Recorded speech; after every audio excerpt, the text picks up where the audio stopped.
Hello students, good morning, नमस्कार।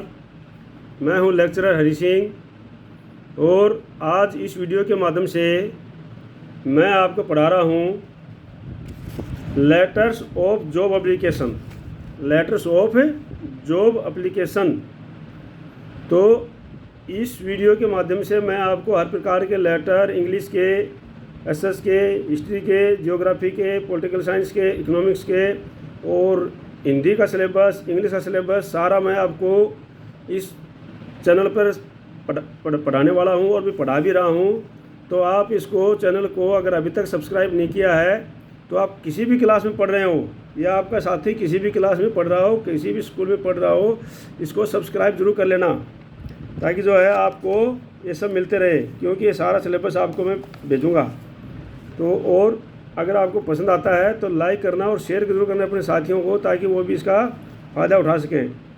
तो आज जो है इस वीडियो के माध्यम से मैं आपको सिखा रहा हूँ लेटर्स ऑफ जॉब एप्लीकेशन कि स्टूडेंट्स को ये जो है आपके हर एक एग्ज़ाम में 10th, 11th, 12th, BA first year, second year, MA या किसी भी सिविल सर्विसेज वाले सब के लिए ये लेटर आता है और ये कम से कम 5 नंबर का ज़रूर होता है। तो इसमें जो है आप को बता रहा हूँ मैं आपको कि भाई सबसे पहले है these letters are that are written to apply for a job और सर्विस। ये वो लेटर हैं जो जॉब और सर्विस के लिए अप्लाई किए जाते हैं। It is the primary means of introducing the applicants और the job seekers to employer. इसका मतलब यह है कि भाई एम्प्लॉयर जो नौकरी देने वाला है और उसके बताना है नौकरी ढूंढने वाले को कि भाई अपने बारे में इंट्रोडक्शन करना है इस लेटर के द्वारा। Therefore it acts as a personal advertisement with an appeal for a job with letters and biodata. तो ये एक पर्सनल किस्म की पर्सनल एडवर्टाइजमेंट है जिसमें वो अपने बायोडाटा के साथ में और लेटर के साथ में अपनी जॉब के लिए अप्लाई करता है। ये जॉब एप्लीकेशन 10 कंटेंट्स, इसके अंदर जो होता है पहला होता है कवरिंग लेटर और दूसरा होता है बायोडाटा या कैरिकुलम विटे। ठीक है नहीं, तो 2 पार्ट होते हैं इसके। द कैरिकुलम विटे और biodata refers to the personal life. जो कैरिकुलम विटे होता है, बायोडाटा होता है, वो पर्सनल लाइफ को दर्शाता है एंड इज हर अचीवमेंट, और उसके अचीवमेंट को दर्शाता है क्या क्या उसने पाया अभी तक। और it as a very specific format, और एक इसका स्पेसिफिक फॉर्मेट होता है, वो फॉर्मेट मैं आपको बताता हूँ। इसके लिए फॉर्मेट का ध्यान रख लेना क्योंकि ये जब लिखे जाते हैं बिल्कुल फॉर्मेट में ही लिखे जाते हैं।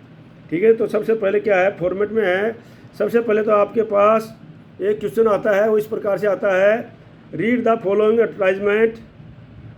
ये फॉलोइंग एडवर्टाइजमेंट आपने पढ़ना है, वो आपको क्वेश्चन में दिया हुआ होगा। Wanted suitable young sales assistant to part time basis of market garments for a leading fashions designer. ये लीडिंग फैशन डिज़ाइनर के लिए जो है एक जॉब निकली है, ये आपको क्वेश्चन में दिया होगा या न्यूज़पेपर में आपको मिल जाता है। ठीक है नहीं, तो उसके अंदर जो है नीचे लिखा होता है न्यू क्रिएशन 1 एड्रेस लिखा होता है 147 लाजपत नगर, न्यू दिल्ली 110024। इतना जो है ये आपको न्यूज़पेपर में या आपके क्वेश्चन पेपर में ये एडवर्टाइजमेंट मिलती है। उसके नीचे लिखा होता है write an application in response to this advertisement. ये यहाँ तक का जो है आपको क्वेश्चन पेपर में या न्यूज़पेपर में आपको मिल जाता है। ठीक है नहीं, उसके बाद जो आपका फॉर्मेट लिखने का, आपका लेटर लिखने का फॉर्मेट क्या है वो मैं भी आपको समझा रहा हूँ। ठीक है नहीं, वो बिल्कुल मैं आपको अच्छी तरह समझा रहा हूँ।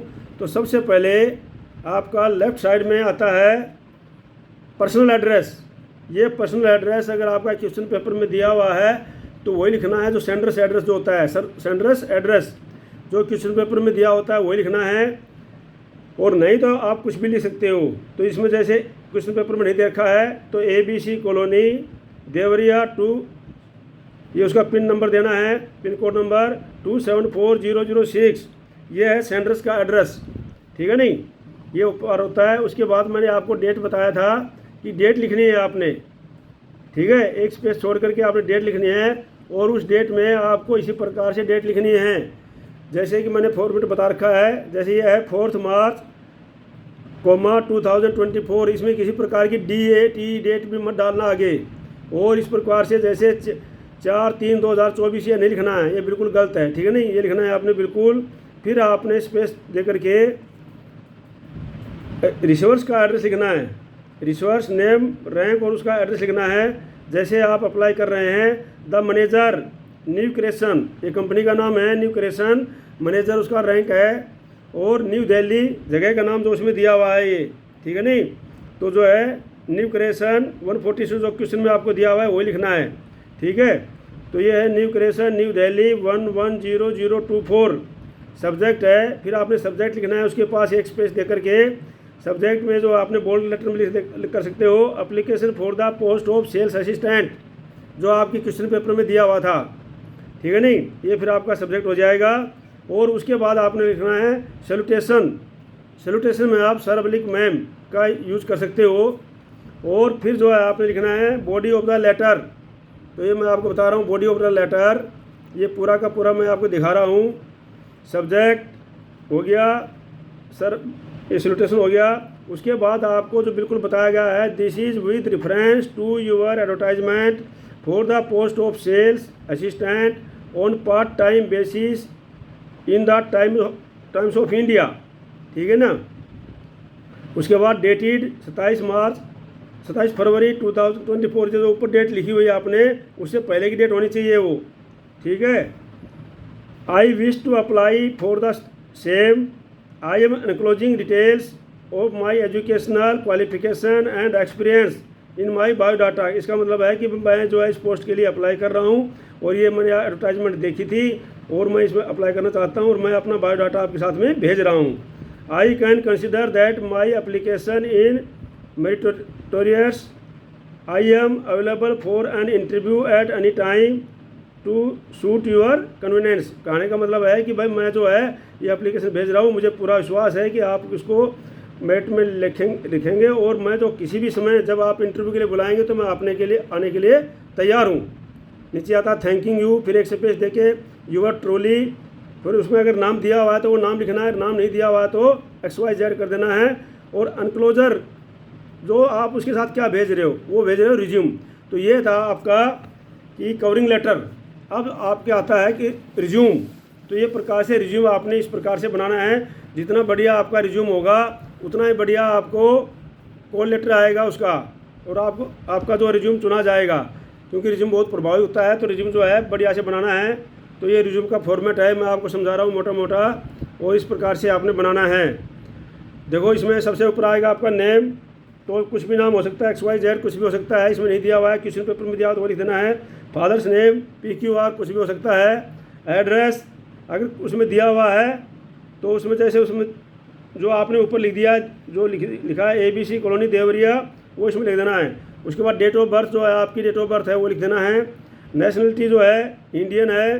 कॉन्टैक्ट नंबर 98123456 जो है आप कॉन्टैक्ट नंबर है वो लिख देना है। उसके बाद आता है ईमेल एड्रेस, तो ईमेल एड्रेस अपना बना लेना है। Email ID xyz123@gmail.com। तो इस प्रकार से कोई भी आपकी जो ईमेल ID है वो आपने बना लेनी है और वो उसमें पक्का लिखनी है, ठीक है नहीं। अब आता है एजुकेशन क्वालिफिकेशन, तो आपने इस प्रकार की कॉलम बना लेनी है। एजुकेशन क्वालिफिकेशन हेडिंग में लिखना है मोटा उसमें। उसके बाद यहाँ पर exam, college / board / university, year of passing और परसेंटेज, ये 4 कॉलम आपने बना लेने हैं कम से कम, ठीक है नहीं। तो जैसे पहला है इन्होंने प्राप्त किया है diploma in stitching and tailoring, कहाँ से प्राप्त किया? YMCA से। किस सन में प्राप्त किया? 2020 में। कितने परसेंटेज थी? 63%। दूसरा है BA पास किया हुआ है, कहाँ से? दिल्ली यूनिवर्सिटी से। ईयर ऑफ पासिंग 2019, परसेंटेज 72% है। उसके बाद 12th पास किया है CBSE बोर्ड से और ये 2016 में और 92%। 10th पास किया CBSE से 2014 में 91%। इस प्रकार से आपने एजुकेशन क्वालिफिकेशन लिखनी है। उसके बाद जो लिखना है आपने वर्क एक्सपीरियंस, ये आपका वर्क एक्सपीरियंस हो जाएगा। Working in Gopal readymade garment house, जहाँ पर आपने काम किया है उसका जगह वो लिख सकते हो इसमें, ठीक है नहीं। उसके पोस्ट के अनुसार सेल्समैन की पोस्ट सेल्समैन से लिखना है आपने सिंस 2020। उसके बाद language non English and Hindi, hobbies, embroidery, stitching. अब रेफरेंस जो है पहला देना है आपने, किसी भी दो आदमी जो इम्पोर्टेंट आपके इलाके के आदमी हैं उनका रेफरेंस आपने दे देना है। जैसे इसने दिया है जहाँ पर KP Singh manager PNB Deoria, दूसरा दे दिया इन्होंने SP Gupta general manager sales Gopal readymade garment house Deoria. भाई ये रेफरेंस देने का मतलब है अगर वो चाहें तो इससे आपके बारे में इनसे फ़ोन करके या वैसे भी पूछ सकते हैं। तो ये रेफरेंस आप किसी का भी अच्छे जो है आपके कॉन्टैक्ट में उनका दे सकते हो। तो ये था आपका लेटर ऑफ जॉब एप्लीकेशन लिखने का तरीका। और इसको जो है पसंद आया लाइक करना, शेयर करना और चैनल को सब्सक्राइब करना, क्योंकि बहुत सारे टॉपिक इस चैनल पर आने वाले हैं। और अपने दोस्तों को भी बताना इसको सब्सक्राइब करने के लिए और उनको शेयर ज़रूर करना ताकि वो भी उनको भी फ़ायदा हो। जय हिंद, जय भारत।